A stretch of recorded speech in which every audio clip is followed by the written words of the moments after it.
Live. Lisa is always talking when we go live because she doesn't do the poker face. Well, but now I fixed it so I'm not saying anything negative or swearing. So I think I'm really improving.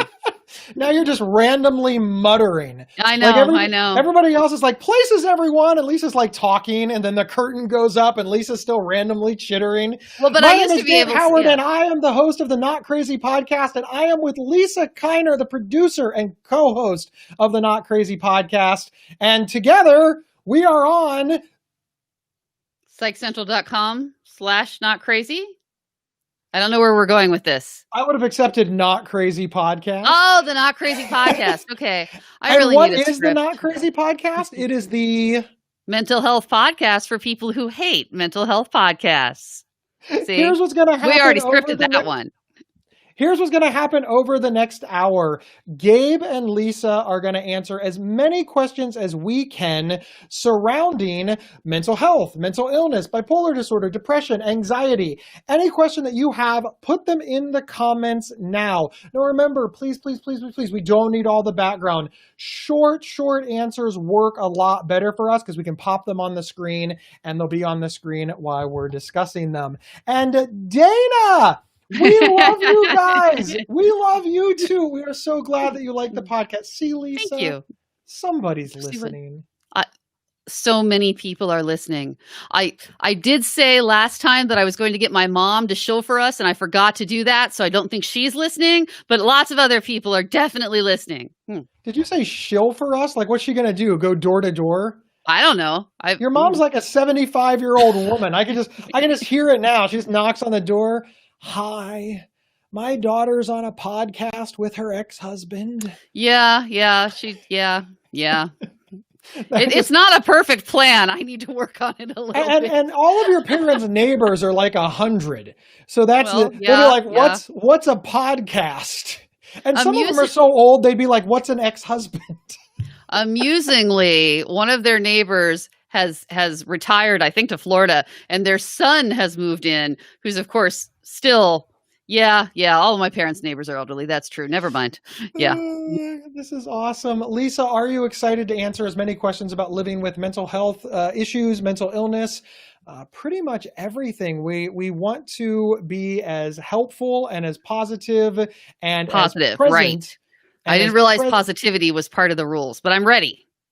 I mean, this is me being positive. I'm positive you'll try. Oh, see, he's so positive. You're so encouraging. We want to give a huge shout out to Camera. She is the bomb. She is our producer. She's the one that chooses the question. See all the stuff that happens on the screen? Like right now, it'll be just Lisa on the screen. Hey! No pressure, Camera. You didn't realize there were going to be tasks. It'll be just Gabe on the screen. Yay! And right now it'll be both of us on the screen. And of course, all the little things that pop up on the screen, that is her as well. Huge shout out to Camera. All right, Lisa, are you ready to get started? Oh, I am ready, Gabe. I'm absolutely always ready. Are you sure? I don't know. It's a little bit later in the day than we normally do this, so I'm more caffeine something. Same okay, time first every question. week. No, it's not. Usually we do it 2, and now it's at 4. It's been 4 for like a month. Well, that's only once. This is what I have to live with, people. All right, first question. Well, yeah, that's why we're divorced. All right, first question. I'm trying to read the question, which is my one job. All right. You should go now. Are you ready? Should go now? Right now? Ready right now? Okay. Yes. Andrea Dare asks. We should go. We got to answer questions. Because we're on a hurry and we need to answer questions. Lisa, we're live. So Andrea Dare. Yeah. Whenever you're ready. Oh, that's not nice. I'm going to start doing that to you. All right. So Andrea Dare asks. I was waiting to see what happened. It worked. Okay. Andrea Dare asks, how can I help my manic son? So what was most helpful to you that your family did when you were actively, well, is that the right way to say it? Actively manic, Gabe? Yeah, this is, we're going to have to approach this from 2 angles. First, I will answer from my perspective as somebody who has been manic. And then I think that you, Lisa, should answer from your perspective as somebody who helped me. Okay, all right. That's good. Good I would system. Good manage. system. So I'm just giving you a hint so you can think up There, your answer yeah, while I'm so I talking. can plan ahead. Okay. Yeah, you'll have about 45 minutes. I'm writing. I'm just teasing. When so it's very difficult to help anybody with almost any medical problem. And in mental health, it's even more difficult because you can't do it for somebody. And I think this is something that gets missed a lot. People often ask me, like, how can I help my friend get out of depression? And the answer reasonably might be you can't. And then people say, well, how can I help my loved one out of mania? The answer reasonably might be you can't. Because if you two haven't worked out a system, like what to do in that case to get your son to listen, it's going to be very difficult to get through, especially with mania. One of the hallmarks of mania, of course, is this grandiose thinking. It's this invincibility. It's this consequence-free environment. And none of that points to, I need help. Well, if I don't think that I need help and somebody shows up to help me, that's extraordinarily difficult. I'm going to look at that person like they're nuts because I'm going to think, hey, I'm fine. I'm not the problem here. Well, frankly, you're harshing my mellow. You're in my way. And that's very, very difficult to penetrate.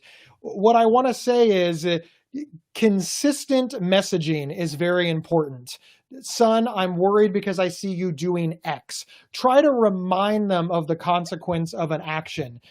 Son, you drove really, really fast with me in the car, and I'm scared when you drive that fast, and now I won't ride with you. Try to hang it on something. Say, remember the last time you drove that fast when you got in a car accident, upset me or your grandmother or your sister. Try to tie it to things to try to break through. And then when you break through, stay ultra positive and really try to lower that down. This is extraordinarily difficult. The best way to help somebody who's manic is to start the process before they're manic, and form a partnership and get them involved. Lisa, your thoughts? Oh, I just have to agree with that. The most important thing being that partnership aspect of it. It's so difficult to not be the heavy because you want to be the medication police or the doctor police or the therapy police and be the one who's insisting that they do these things and just you don't say how old your son is, but really trying to be in the parent role. You must do this, you must do this, you must do this. And it just doesn't work, especially with someone who's manic versus someone who's depressed, where they do feel invincible and like they're on the top of the world. So again, yeah, the time to do it is to really have a plan in place ahead of time. If you don't have that, just try to be as helpful and as consistent as possible. Maybe you can bring in other members of the family. If you don't know what type of relationship maybe you have, maybe this person has a better relationship with mom or dad or a sibling or grandparents who might be able to talk to them with a little less confrontation. It's a very difficult thing to deal with, mania. Trying to see if I wrote anything else in my notes. Okay. Are you ready for the next question? Yes. Next question. I always get super excited when there's new questions. All right. That's the fun of the unknown. Next question, please. Okay. How do I tell my counselor she is not meeting my needs? She talks over me and shares too many personal things. We were supposed to do CBT and all we have done is talk. Lisa, this is like your wheelhouse. Well, it's a difficult question, though, because obviously you came into therapy for a reason. But ultimately, this person is your employee. You are the boss. So I would say just try to talk to them, just straight up say, hey, I'm not getting what I want out of this. This is what I need. I'm not getting it. And see what the response is. Is there a reason? Does she feel that he or she feel that, oh, you said she, is she feel that there's actually something else you need or that there's something else going on, or is this helping you? And then two, here's a question. Is it helping? I mean, when you say she's not meeting your needs, how do you define that? Do you have your goals and have you met those goals? Or are you not feel like you're really not getting anywhere, or just you're not happy with the form of therapy?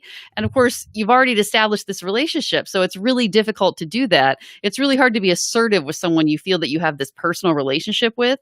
So of course, you could also always reach out to someone else. I mean, is she part of a practice? Is your psychiatrist there perhaps? Or would a friend or family member be able to help you, maybe give you some ideas, or maybe come to therapy with you? What do you think, Gabe?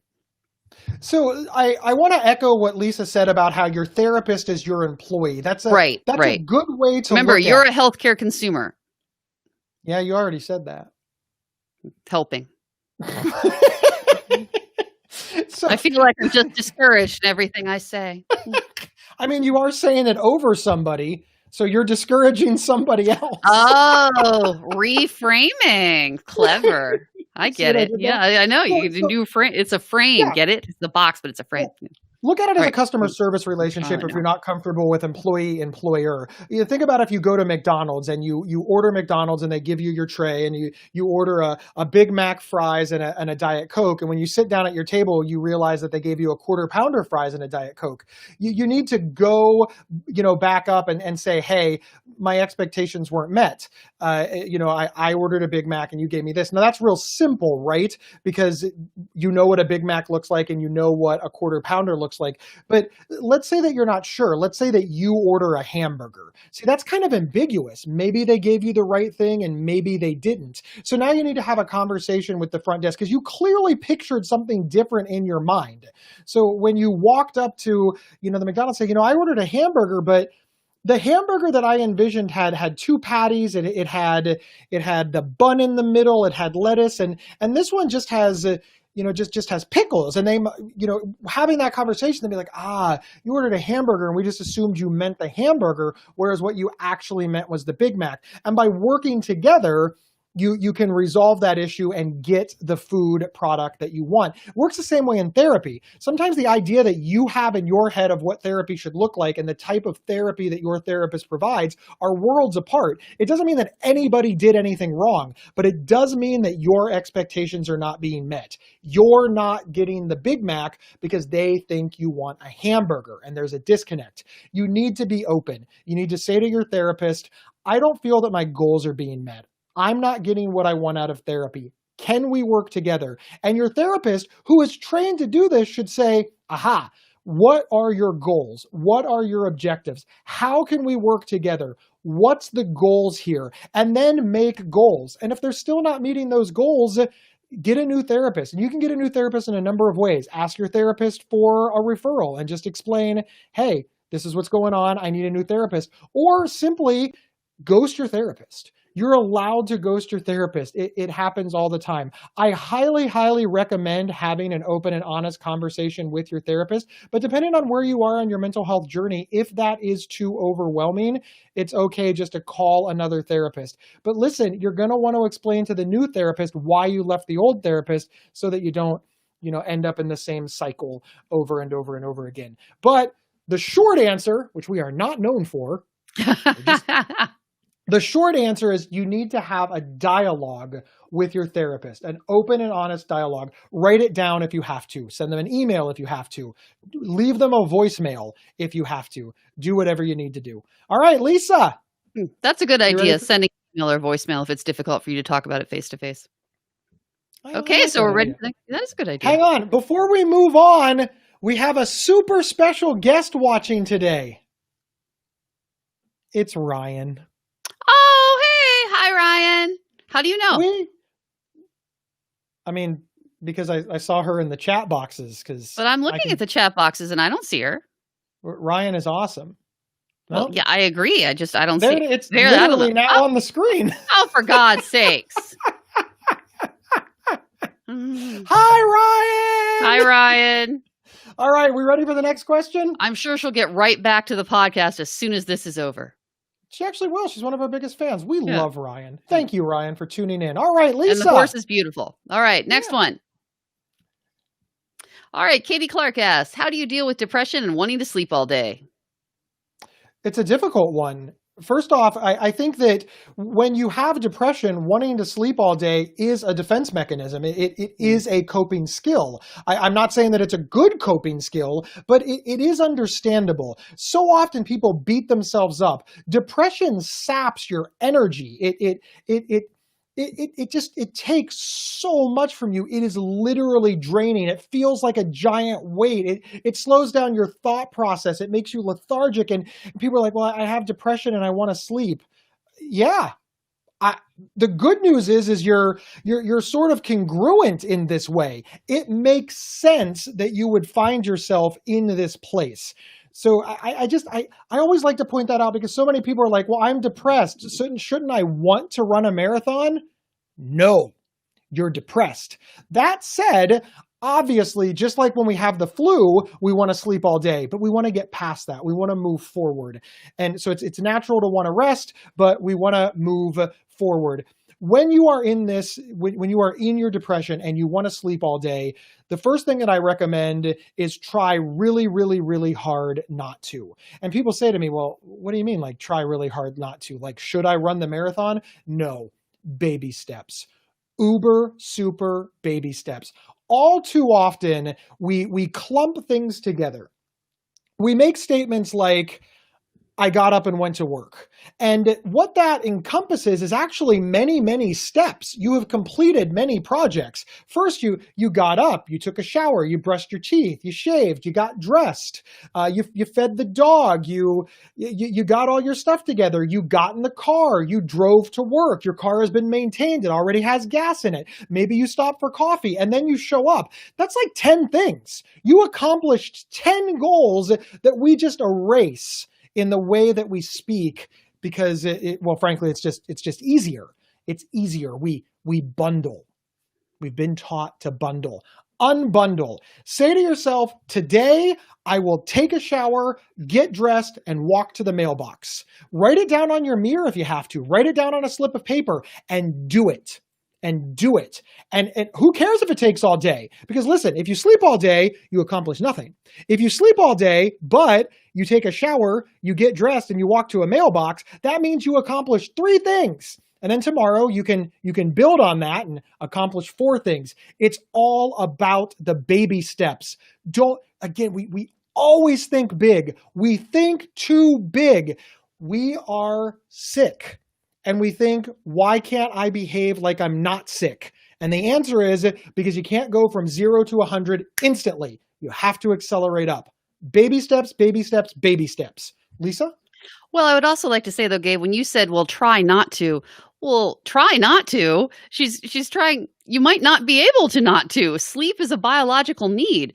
I think, and also, you don't tell us the details, but excessive sleeping is often a side effect of antidepressants. So if you're sleeping a lot more, you might want to talk to your doctor about, is this a med side effect and how can you manage it? Is it something that you can, you need a change of medication, or is this something you can manage differently? So it might not be possible to sleep less. You can't necessarily control your own body's need to sleep. So when Gabe says, try not to, although I do understand the what you're trying to get across, Gabe, I think that's a little bit, try not to. Oh, well then. Oh, what word should I use instead? I agree with everything you're saying. You're right. But try not to implies that it has 100%. I think try implies that there's 100% voluntary control there, and there's not. That literally the word try does not mean 100%. Otherwise, I would have said do. Remember Yoda? There is no try. There's do or do not. Okay. I literally use the one point. Try. We need to use 100%. The Star Wars. Yeah, good point. How did I miss imply 100%? How did I miss the moral wisdom that was available to me? Try to make $1 million. Does that imply that I am guaranteeing the audience that you will make $1 million? But when you have someone in a wheelchair and you say to them, hey, try to walk. I mean, come on, really? Yeah. In case you couldn't figure that, we're now divorced. So listen, let's go back to listen, hang on. Let's go back to your wheelchair analogy. You recognize that, again, I don't know why you are in the wheelchair. So I want to be very, very clear. Exactly. That's my point. Trying might not be a choice. Trying might not be a choice. But in depression, if you literally are sleeping 24 hours a day, the only thing that we can offer you here on Psych Central, the Mighty, is to call 911 immediately. If you are asking for things that you can try at home, you can try not to sleep all day. Why would you call 911 immediately? You mean call your doctor and get this looked at? I mean, I don't know. If somebody 911 really can't wake up. Yeah, like my life for years. Yes. Yeah. It's not necessarily. Listen to what you said. Getting medical care is different from emergency. Years. You literally slept 24 hours a day for not a literally, decade. But yeah. But don't but know. you're implying that this is a medical emergency. This is definitely something that needs medical care, but it's not a medical emergency. I understand what you're saying about it's not a medical emergency, but man, in mental health, we go back and forth on what constitutes a medical emergency. And severe and persistent depression that's leading to you literally not being able to move, I would argue is a medical emergency. And I think that so often we do this thing where because it's mental health, we declare that it's not a medical emergency. Where is that line? Now, I'm not picking on you, Lisa. I know that you don't know either, but we understand that if you're having a heart attack, medical emergency. But I'd like to point out my grandmother had a heart attack and drove herself to the hospital because she didn't want to bother anybody. I listen, I would rather err on the side of caution, but you are right. These are tough things to answer. I like what you said about it could be a side effect. Mhm. I That was the it's first thing I tough. thought when I heard the question. Yeah. I want to encourage people to try because yeah, but you're right. You're right. And as Chris Freeman points out, if you're sleeping 24 hours a day, you're not calling anyone. Thank you for that very wise logic, Chris. Thank you, Chris. And thank you, Katie, for the original question. We will move right along now. You ready for the next question there, Lisa? Next question. I love disagreeing with you. No, I'm just saying. No, All I right. don't think you're wrong. So I mean, Stuart asks, a little bit wrong. so Stuart Barton asks, does CBT really work? And well, it's been shown to work. Yeah, cognitive behavioral therapy has a ton of research that shows that it works. Just Definitely evidence-based. But here's does it work for you? Is really the only question that you need to be asking. First off, it works for many, many people, but no, it doesn't work for everybody. It'd be complete nonsense to think that there's any treatment that works 100% of the time on 100% of the people. I don't think there's anything physical or mental health that works 100% of the time on 100% of the people. Everybody is different. Cognitive behavioral therapy absolutely unequivocally is an evidence-based practice, and it absolutely does work for most people. I won't even say the majority. I'll say most to be fair. But does it work for you? I don't know. It's why there's more than one type of therapy. I will speak from my experience. I love CBT the most. The other ones I don't like so much. But Lisa, she may be completely different. Lisa, are you different? I've always had really good results with CBT. Actually, the times that I've tried it, it's always worked very well for me. But yeah, nothing works for everybody, and everybody's going to have a different result. So if you're talking about statistically, or we have lots of research, we have a lot of evidence that says that yeah, CBT does work. This is a proven method of therapy that does in fact work. But that doesn't necessarily mean it's going to work for you or for your friend or your loved one who you're asking on their behalf. So yes, CBT does work. Not always, though. It doesn't necessarily go to work for you. Yeah, nothing has 100%. So Yeah. be nimble. Be willing to. Stuart says that he starts CBT in 2 weeks. So know that the odds are in your favor. But also keep in your back pocket that there's other types of therapies. There's Gestalt therapy. There's dialectical behavioral therapy. There is CBT with twists. Different practitioner. You know, when we talk about CBT, it's sort of like saying going swimming in a pool. What kind of pool? There's that little baby pool that we give kids. There's backyard pools. There's the pools at the Las Vegas casinos. There's water slides that end in pools. It's CBT can be different depending on the practitioner. So just be aware of that as well. Don't throw the baby out with the bathwater. If you don't have a good therapist, and by good, I mean one that you connect with, one that you understand, one that you're on the same page with, it may not be the best fit because of the therapist, not because of CBT. Just keep in mind, there are many, many, many moving parts to therapy, and you might have to try a couple of different types or a couple of different therapists to get that right fit. And that's okay. That's perfect. That's okay. Just like any That's other medical normal. care. Yeah. It's like asking, does high blood pressure medication work? Yeah, there's a whole bunch of different ones. Not everyone works for everyone. All right, Lisa. Next question. Yay! Thank you, Camera. Camera is the best. Should you tell a potential employer that you're suffering from MDD and PTSD since it's on the application as a disability? Do you want me to do on that one, Gabe, or you? Yeah, Lisa, this is definitely your wheelhouse. This is a question that we get asked frequently, and the answer is maybe. One of the things that we say a lot is it's certainly good for the cause, that having more people being out, having more people be open, having more people being willing to talk about their mental illness and their mental health struggles helps everyone. It helps people see it as it normalizes it. It helps people see it as normal. It helps people give you support and the care that you might need.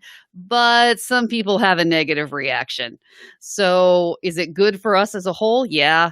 It might not work for you personally, though. Gabe has certainly had bad experiences when revealing mental illness to an employer, and keeping in mind that you are not required to disclose.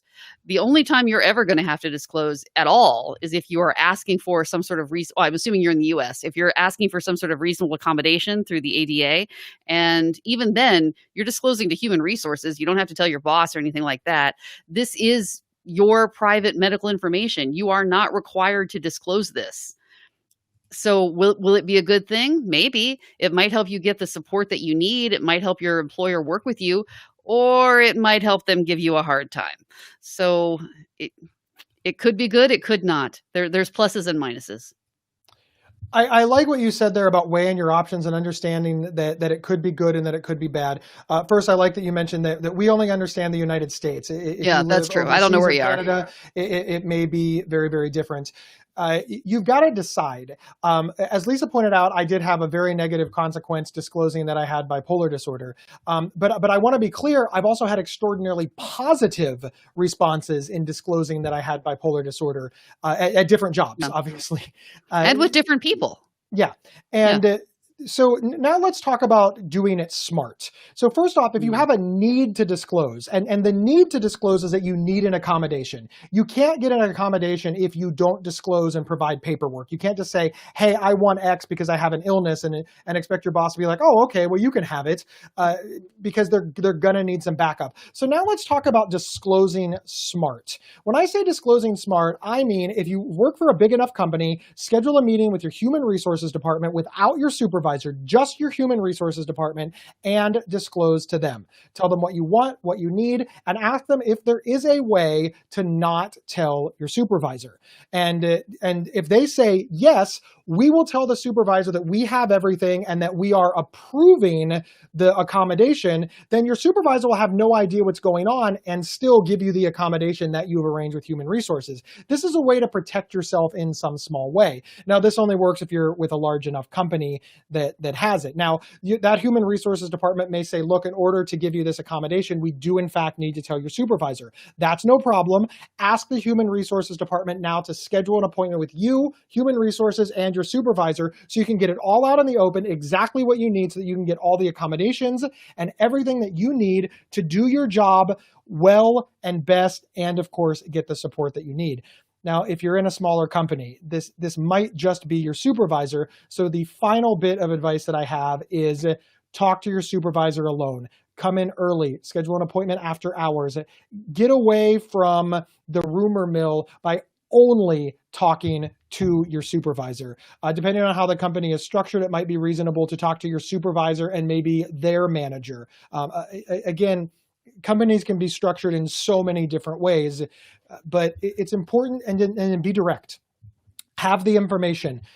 Sit down and say, hello, my name is Gabe Howard. I have bipolar disorder. Here is the information from my doctor, and what I need is X. The reason that I need X, as documented by my doctor, is because of this. I want you to know that I've thought about my bipolar disorder in context of my job, and here is why this reasonable accommodation will allow me to do my job well, and that's a win-win for both of us. You want me to do the work, and in order to do the work, I need this. Have that conversation alone, and then when you are done, after that's all worked out, say, I am requesting that you tell nobody. This is between us, and that will help protect you from the rumor mill. And then listen, document everything. Yes. Write everything down. I spoke with supervisor 1 and manager 1 on X date. I make copies of all the stuff that you gave them. Bring a brochure about bipolar disorder if you're so inclined. And print out your everything. Yeah. If anything happens, you aren't going to have access to your company emails. So make sure you have back. Print everything. Also, keep in mind that all of this stuff only applies if, frankly, your company follows the rules. A lot of times people say to me, oh, well, you're discriminated against for mental illness. Well, that's illegal. And I always respond, because I'm kind of not a nice person. Well, murder is illegal, and that happens too. So just because it's against the law for people to... We could have gone with burglary. Well, we had to go straight to murder? you see the point I'm making. Jaywalking's illegal. Well, maybe go with running a red light. Just because Just something murder? is illegal doesn't mean it doesn't happen. So whether or not you want to disclose, you got to look out for yourself. And I don't know if that's the right answer for you. Exactly. All right, are you ready for the next question? Thank you so much. It's a difficult question. It really is a difficult question, and we wish you the best. Document. Have straight, honest, and open conversations. It really does value. It really does matter. Sincerely. All right, next question. All right, next question. My friend won't stick to the psych meds he's prescribed. I tell him that they take time to work. He may need to try different meds and amounts. His patience is thin. Advice? Lisa, you helped me stay on my meds. Go. It's difficult. I don't know what type of resources you might be able to provide this person, but yeah, it takes a long time to work. It takes weeks, if not months. And then, as we've talked about many times, let's say you need a med change. If you're taking multiple medications and you need a change in one of them, you've got to change them one at a time, and then you got to taper up, and you've got to taper the other thing down. And this whole thing takes weeks, it takes months, it takes forever. And yeah, it just takes lots and lots of patience. And there's just no workaround for that. There's no way to make it go faster. I suppose I would probably just try to be encouraging and let them know that this is how it works, that it does just take lots and lots of patience. I've done it. Gabe has done it. Lots of people have done it. Almost everyone can get there in the end. There are literally hundreds of psychiatric medications out there. So there is a regimen or a combination or a drug that will work for you, but it can take a really long time to find it. And I just try to be as encouraging as possible with this person that they will get there. It is possible to get there. But yeah, the in-between is really difficult. But Gabe? One of the things that I want to say is we have this tendency. To only want to talk to our friends and loved ones about severe and persistent mental illness, about psychiatric meds, about doctor visits, when everything is going poorly. When there's a problem, when they want to quit their meds, when they have gone off their meds, when they're having a side effect, when they're depressed, when they're manic. We always decide that that's the time.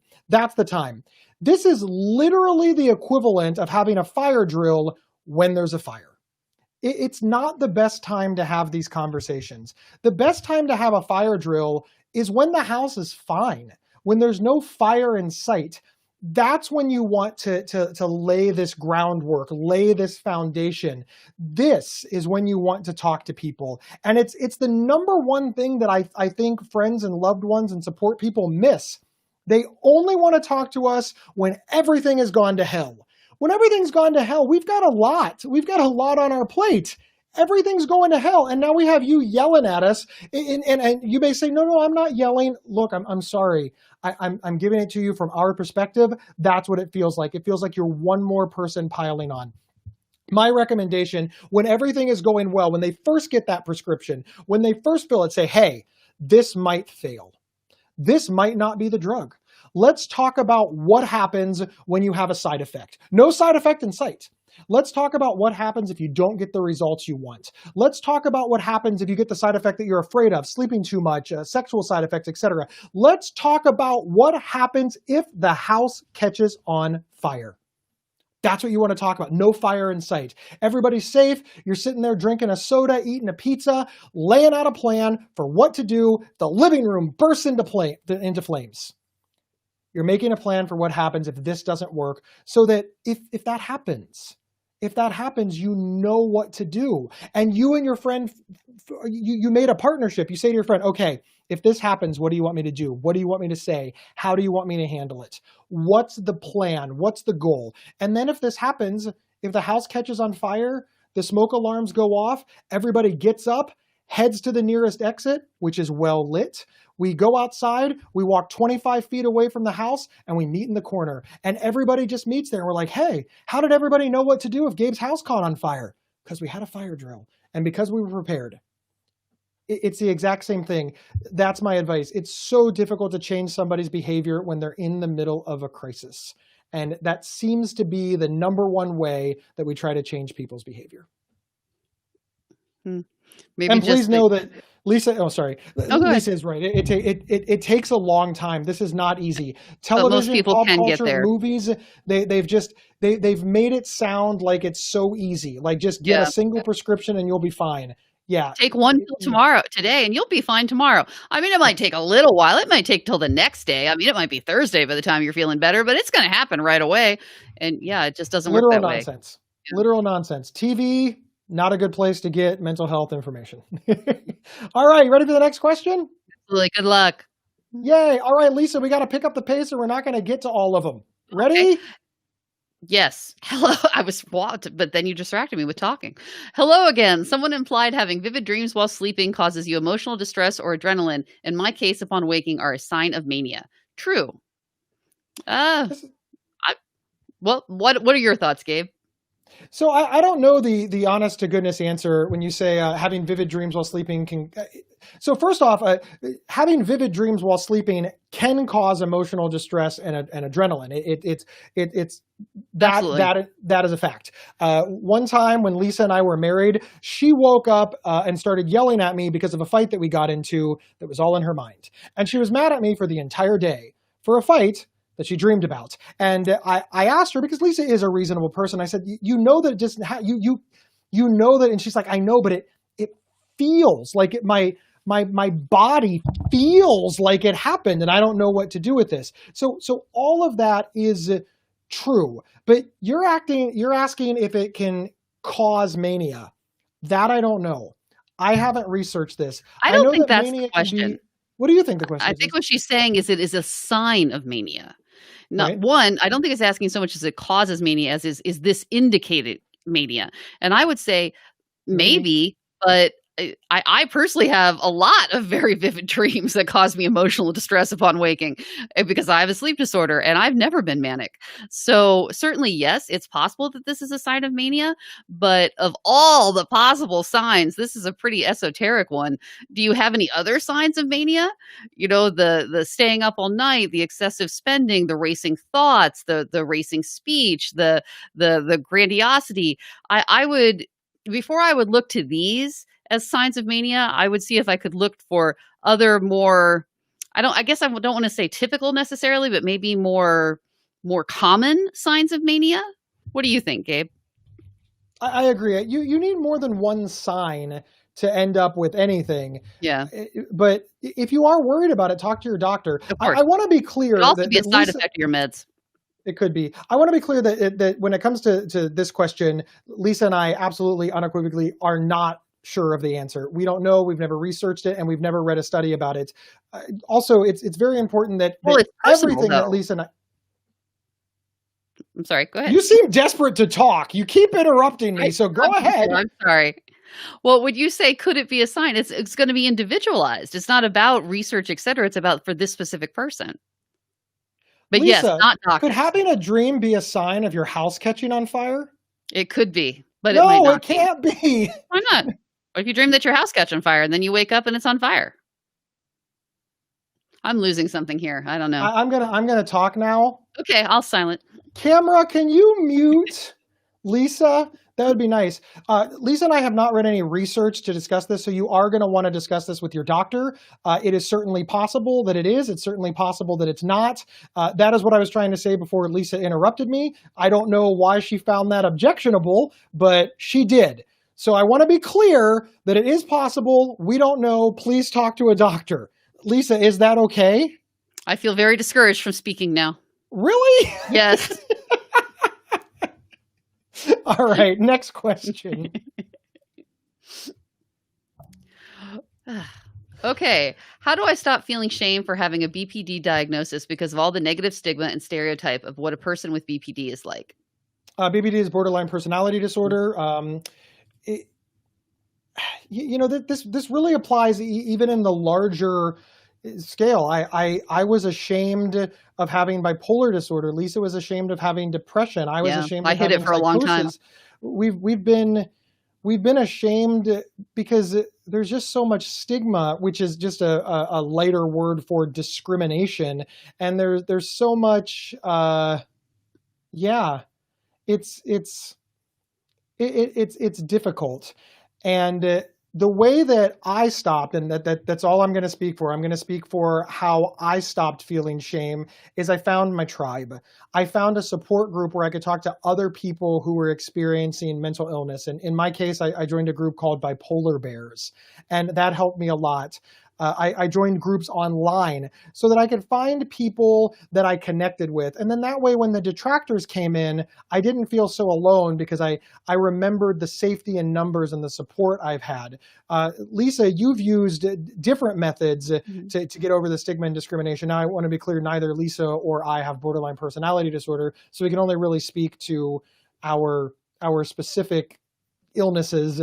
But Lisa, what did you find? Well, I think that you are right, Gabe, that this is something that we can all kind of relate to on a universal level because almost any psychiatric diagnosis has all of this shame and stigma surrounding it. I think you're going to be hard pressed to find someone who's been diagnosed with any psychiatric disorder who doesn't have some aspect of this negative stigma associated with it. I personally did hide the depression for years, for even from people I was really close to, even from the man I was living with, I hid it from for a long time.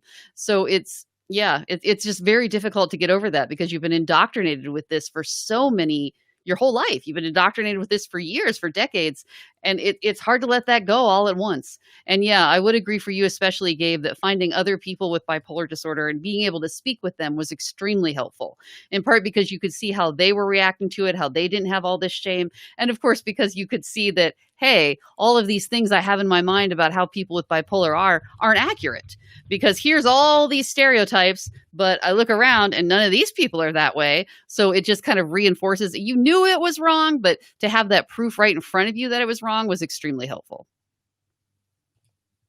Yeah, stigma sucks. Yeah.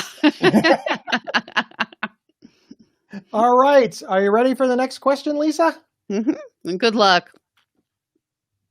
I'm concerned about my granddaughter. She is bipolar and manic. She just graduated high school and doesn't have a schedule, is manic and can't sleep well. She has job searched but have few found. How can I help her? Well, Lisa, what are your thoughts? You helped me. You were my helper. So I feel like me answering is just kind of mean because you gave me all the help. Well, I guess it just, again, though, as you said earlier to another question we answered just a little bit ago, you can't do it for her. You know, she has to want it for herself. She has to be willing to get help on her own. She has to want this. You can't be the driving force. She has to be the driving force. So I would say, you know, does this person acknowledge that there is a problem in the first place? Is she wanting to get help? Or does she think that everything's fine? And if you can't get someone to acknowledge that they need the help that you can see that they need, it's just very, very difficult.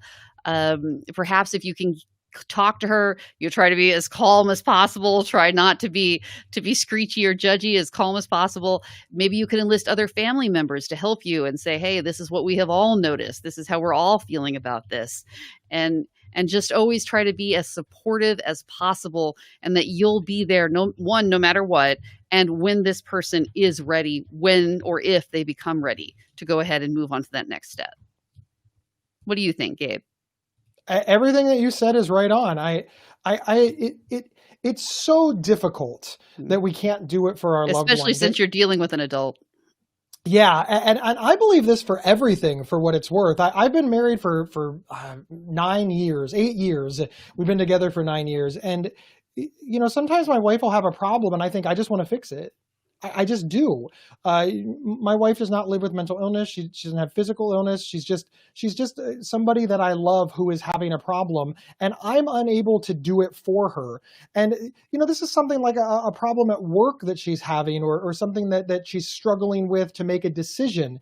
And, you know, I can try to help around the periphery, but the best that I can do in that case is to say, honey, how can I help you? And then do what she says. So, you know, that's really good advice, actually.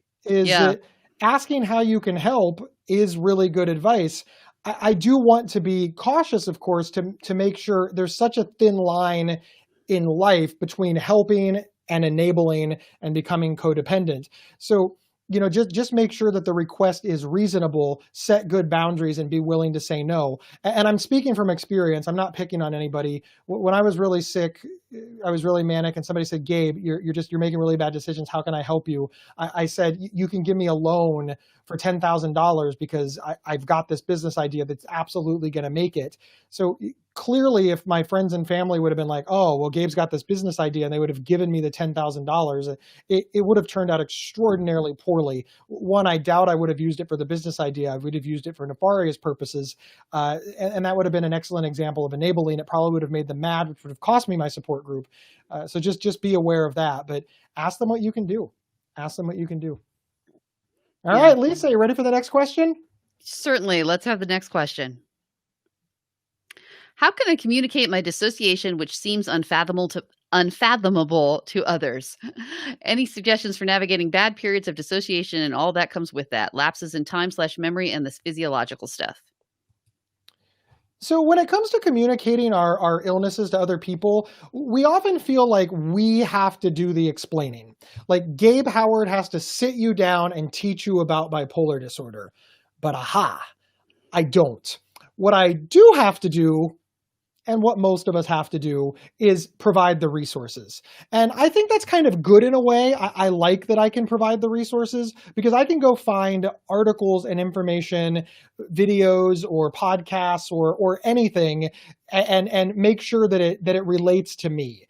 And then I can give that to my loved ones. I think about all of the articles that I sent Lisa throughout the years. I think about all of the podcasts that I asked my parents to listen to, or videos I asked them to see, or magazine articles that I clipped.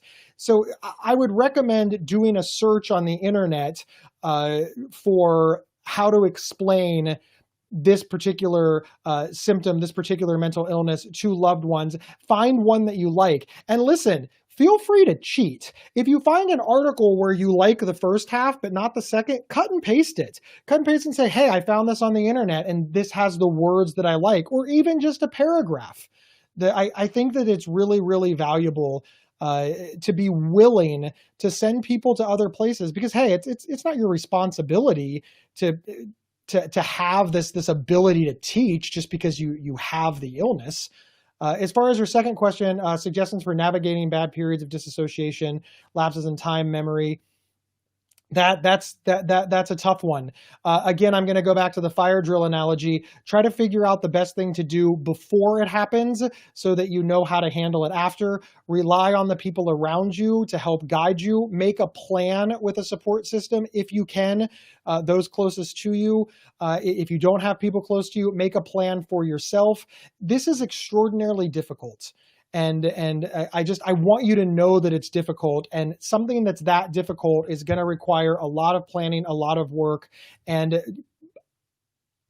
I pretty much guarantee you should work with a therapist on this because they're going to have much better insight into your condition than I will. But then it becomes practice, right? I use the fire drill analogy because we practice the fire drill before it's on fire. That way we know what to do when the fire is nipping at our heels. Once again, we have this tendency to try to fix everything after it's happened. I think we're much better off trying to fix everything before it happens so that we at least have the skeleton of a plan that we can use to move forward in the event of this. Lisa, your thoughts? Oh, no, I just wanted to echo what you were saying about, yeah, you don't need to reinvent the wheel. I have a billion and one bookmarks of, hey, that's exactly what I think, only they wrote it better. That's exactly what I've been trying to say, only they said it better than me. And yeah, sometimes I have been known to appropriate it as my own. Hey, I had this amazing insight that I just want to share with all of you. So yeah, there's a lot of materials out there. You don't have to do everything on your own. Don't do that though. Don't steal people's content online. That happens to me so often. All right, Lisa, are you ready for the next question? Yes, I'm ready for the next question. What is the best therapy for childhood trauma and PTSD? I'm an adult now and keep choosing mentally abusive relationships. Well, I would say that the best therapy is the one that works for you.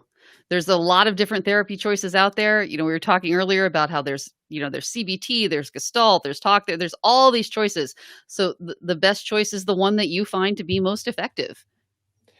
I want to build off that just a little bit. First, Lisa is correct, 100% correct. The best therapy for you is the one that works for you, and that's why you need to be, agile. You need to be willing to try different therapies. So many people try one therapist, one type of therapy, declare that therapy didn't work for them, and then quit. Please don't be aggressive. Be, what's the word I'm looking for, Lisa? Be A healthcare consumer? well, yes, but Proactive. proactive, be aggressive, be tenacious. Tenacious. Don't be a one and done. Be really advocate for yourself. I would recommend starting with CBT just because it's sort of the most well known. It's the biggest umbrella. Think to yourself, what kind of person? And take a deep breath. Sit alone. Think about it for a couple of hours. Think about what type of person you find yourself most easy that you find the easiest to talk to. Is it a man? Is it a woman? Is it an older person? Is it a younger person? Just take a deep breath and think. I don't have a problem. It is easier for me to discuss things like this with an older female, and then seek out that type of therapist. Talk to yourself about what kind of therapy you want, even in CBT. Do you want somebody who's religious, non-religious? Do you want somebody who talks a lot, doesn't talk a lot? Do you want a therapist who's going to hug you at the end of the session? Do what kind of demeanor do you want them to have? Do you want them to be gruff and say, "Stop it, here's what you need to do," or do you want them to be, more accepting and understanding and loving with little prods? Really give that a big thought, and then request that type of therapist. Seek out that type of therapist. That's been a real big secret to my success. The last thing that I want to say is there's support groups for post-traumatic stress disorder and childhood trauma. Again, I can't guarantee that they're in your town or city, but for example, I live in Central Ohio, and there are. So Google PTSD support groups and your city and see if you can find one. I have found them to be invaluable. Because being in a room with people who are farther along in the journey has really helped me personally. It gives me a lot of hope. It allows me to ask more specific questions, and it feels less medical to me. And I think that's very, very valuable to me personally. And you can do both. A lot of people think that you can either do like group therapy or you can do one-on-one therapy. Do both types of therapy. You can go in multiple directions. Well, and also keep in mind, if you're in a rural area, et cetera, you can't find access to an in-person support group. There's lots of stuff online, especially now in COVID time. There's tons of support groups and other resources available online. I personally do prefer in person. I find it much more useful, much more helpful to me. But if that's not an option, there's a lot of other options out there. I completely agree. All right, Lisa. All right, next question. You haven't been doing your boop thing today. Yeah, I booped last time. Okay, all right. Don't want to over boop. What advice do you have to manage social anxiety with close people in your life? I'm okay around strangers, but feel uncomfortable around family and friends. That actually makes a lot of sense to me because after all, you don't care what strangers think. Who cares? It doesn't matter what they do or say. But when you're around the people you care about, your family, your friends, you worry about them. You have a lot of anxiety about what you say or do around them because you want them to have a good opinion of you. So I that actually makes perfect sense to me. What do you think, Gabe? So, yeah, it does make sense. The opinions of our family and friends means more to us, right? When we talk about how to manage social anxiety with the close people in your life, once again, I'm going to go back to open and honest communication. There is not anybody in my inner circle that doesn't know all of the symptoms of anxiety and panic in Gabe Howard's life. They've all ran interference. Sometimes they notice that something's going on before I do because they've been helping me manage it for so long. And this is my tribe, right? These are my people, my wife, Lisa, my buddy, Vin. They know what to do because once again, before the house caught on fire, I talked to them about it. The other thing is, I think about some of the things that my friends have done for me in their own homes to make my life better. I have a spot in other people's houses. Like that's Gabe's spot. That's where Gabe sits. Why can't Gabe sit over there? Because that's not his spot. I was doing Sheldon from The Big Bang Theory before Sheldon did Sheldon from The Big Bang Theory. When I go out to restaurants, it's amazing. I'll go in a big group with the hostess or host will bring us to the table, and everybody stands around and waits to see where I sit. Because then they fill in around me because they know it's most important that I have the right seating because I can't have my back to the door. I can't have my back to the room. It's just an ever moving target. And then, I think about Lisa. I want to throw her under the bus for a minute so I don't feel so bad. Lisa doesn't like it when food touches. My mother serves Lisa's food not touching and gives her extra plates just out of habit. And all of these things help Lisa and I manage our anxiety among our friends and family. I engage them, sincerely engage them. I highly recommend asking them for what you need, developing a plan, and then it'll just become second nature. Lisa, do you have anything to add? Well, and I think your family and friends might well feel very positively about that because they don't want you to be uncomfortable. And if you're out or you're at their house and you have a panic attack or something like that, nobody likes that. They don't want to be part of that. Nobody wants to watch someone suffer. So yeah, you might be surprised at how much people are willing to help, basically, to give you some of that support that you need. Yeah. Lisa, we have come to the end of our time. We have. Thank you so much. We got to as many questions as we could. We hope we got to yours. We are very, very sorry if we missed any. We really appreciate you spending the last hour with us. Please check out our podcast. For one thing, it's edited, so way less tangents. Well, not necessarily, but it's the Not Crazy podcast. There is less interrupting back and forth, so we have our own separate tracks. The Not Crazy podcast can be found at psychcentral.com/notcrazy or by searching for Not Crazy on your favorite podcast player. And the iTunes link is in the comments section of this very video. Click on it, or whatever your favorite podcast player is. Click on Not Crazy. It is a super, super cool podcast, and we take on different things. And listen, if you have any suggestions for stuff that we should cover, you can email us at show@psychcentral.com, and we will try to get around to covering it. It's absolutely free. Check it out, the Not Crazy podcast. My name is Gabe Howard, and with me, as always, is the great Lisa Kiner. Yay! Bye, everyone. Thank you so much.